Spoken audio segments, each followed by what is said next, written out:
consciousness, once again, is still connected, because we cannot go unconnected. We can just try to act like it's not so. And it kind of reminds me of this story. My first minister, he always had a corny joke. Every service he had a corny joke, and that's just the way he did it.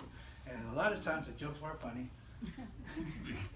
But I would always laugh because it was funny to me that they weren't funny and nobody was laughing. I don't know if he ever figured it out. He'd crack it up. So you get to do that to me now, because this is a joke that's probably not funny.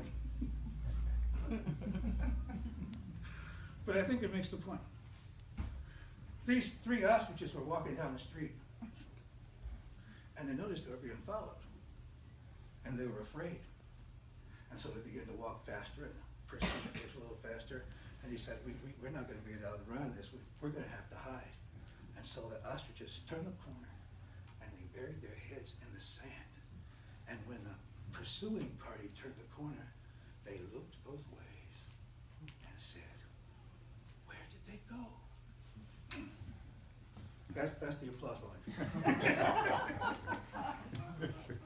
I knew you were going to have trouble with that. So I almost had a sign that said, applause now. Hey, it works and the networks, you know what I'm saying?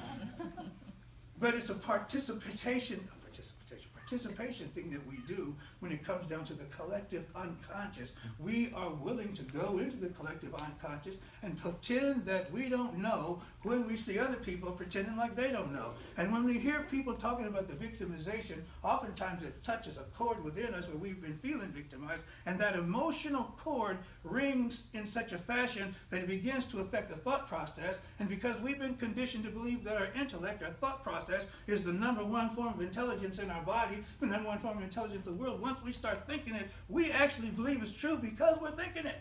But people, you don't want to believe every thought comes to your head. As a matter of fact, if you're wise, you learn to just